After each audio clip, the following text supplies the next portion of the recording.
back. Thank you for staying with Kate Prime. Let's now take a look at business news.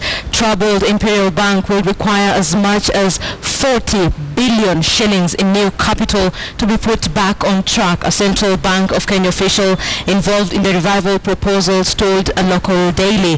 The new capital will cover the deposits and loans that were outside the official balance sheet and financial statements, generally referred to as parallel banking. The official financial statement showed the bank held 57 billion shillings in deposits, indicating it was within the threshold of capital set by the law. But court papers revealed there was nearly 20 billion more that had not been officially disclosed. In terms of loans, 34 billion had been lent without due process, as it was not factored into the financial statements, thereby making the capital ratio relative to assets look rosier than was actually the case. Now, to cover for both the previously undisclosed deposits and loans, the banks and the regulator are discussing proposals to inject new capital, including conversion of some of existing deposits into equity.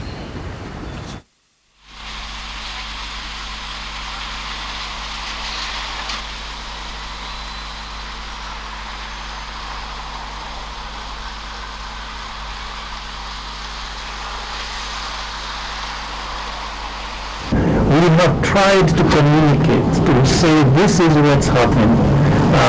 So communicating when we actually took the bank in receivership, communicating when we sort of started off on the next phase. I, for instance, issued a press release saying that I've talked to we had a meeting with the shareholders. And frankly, today I will have another meeting with the shareholders, precisely to get them to embrace this plan and move ahead with it. So we are really pushing in that angle. Now I cannot say more in terms of the fights that we have to do with them, but frankly, we can be sure that it will be very clear that where we want to go and how quickly, because we can do this in a month as we communicated to all of you. I hope I have also assured you in terms of depositors that they will, if the plan is executed, if the shareholders come clean and come through with what we are requesting, that the depositors will actually get their deposits back. It may take some time for some of them, but for the most part, the small shareholders, the small depositors will get access to their deposits right away, and the others in a sort of a structured way. So in a sense, it will be a much better solution than closing a bank, as you well know. I think the central bank is handling that issue well.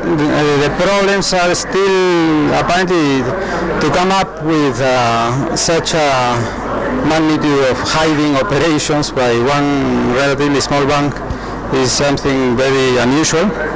Normally, when there is a problem, you can see it in the financial indicators, but the financial indicators of Imperial Bank were all positive. They were even lending in the interbank market.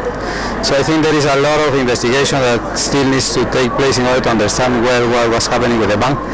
But I think we appreciate the decisiveness of the central bank in order to address this promptly rather than delaying and making an announcement of the intentions. They still believe the bank can go back to the market. I know that in Kenya that hasn't happened in the past, but maybe with more information, the central bank manages to calm the markets. I don't think at this point there is a real turmoil because of that. Markets are operating